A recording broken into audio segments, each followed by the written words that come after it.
What up, y'all? Welcome to the channel, man. I just got done watching Gervonta Davis versus Rolly Romero. Final weigh-in, man. The fight tomorrow, so I will be on top of that. So make sure y'all come through. So now, doing the weigh-in, man. It was like a regular weigh-in. You know, it was a couple things I took from the weigh-in. First thing I noticed was Gervonta Davis came in at 133 pounds, which already tells you that Tank pretty much probably like in the best shape that he can get in. You know, he's in pretty good shape. You know, a lot of guys like to focus on him when he misses weight, right? So I like to talk about when he do make weight. So he made weight, 133 pounds, under 135. So he coming in crazy shape. So, damn, I got a phone call. Hold on. So I'm back where I left off at. My bad, I had to take a phone call, y'all.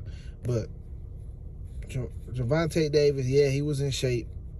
You know, people always talking about how he not in shape. The boy was in super shape, so, you know, he on point. And he ready to go. They tell me, you know what I'm saying, he gon' pretty much look like vintage Gervonta Davis. He gonna look like top form. The next thing I noticed about the weigh-in was, this was probably the most entertaining thing, was when Gervonta Davis had pushed Rolly ass up off the stage. You know, everybody do their little flexing like they always do, and Rolly, you know, he a little bigger than Tank, so he decided to step in front of Tank and, you know, throw up his muscles and shit. So Tank, you know, gave him a little slight push. And the nigga fell off the stage, jumped back up, act like he wanted to swing, almost a little brawl or whatever. But, you know, niggas want them checks, so it wasn't gonna be no brawl. It wasn't gonna be no brawl, you know. Rolly, he been talking all this shit. He want that check, so, you know, the best thing about the weigh-in to me was, let me see if I can, like, no, I ain't gonna do it. I ain't gonna try to play it. Oh, my bad. Yeah, I ain't gonna play it, but the best thing with me, man, it seemed like Showtime got Steven Jackson on every fight now. He on pretty much like he on like pretty much every fight now. You know, he was there for the Earl Spence fight. They had Steven Jackson. They had another guy for the Earl fight, but I think Steven Jackson is a great add-on because the dude, like, super solid. Like, you can tell that he a big homie type of guy. Like, he ain't like one of these bitch ass, fake ass, OG ass niggas that's always running around. Like, he one of them solid individuals, and he asked Tank like the right questions that needed to be asked. Even when it seemed like the commentators wanted to say some slick shit, he was there to say what he had to say, which made them not even say no bullshit, right? Steven Jackson pointed out the fact that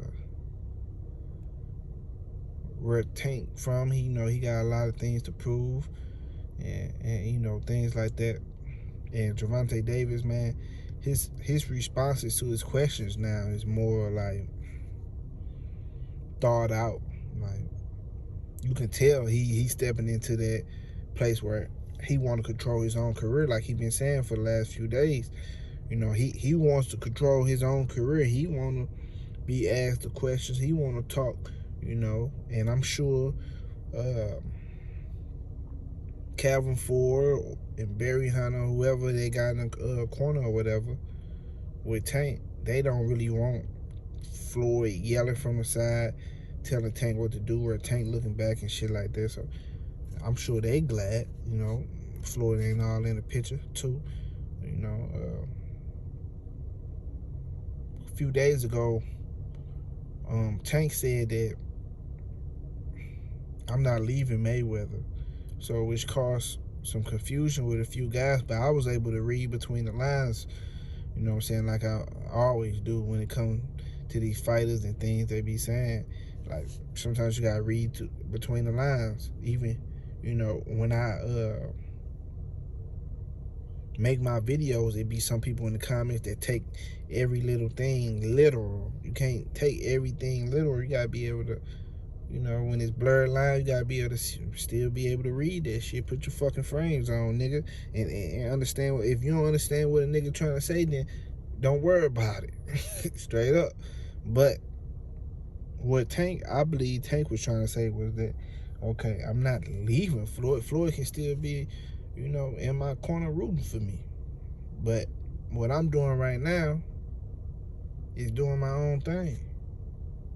It don't mean him and Floyd got to be fucking beefing, nigga. He just, if Floyd there controlling everything he do, then where's his identity gonna lie? You know, you ain't gonna, every time you miss, every time Tank do something, you gonna say Floyd. So it's like a double-edged sword. You ain't gonna win with that shit. So it's better that Tank step into his own light and build his own legacy.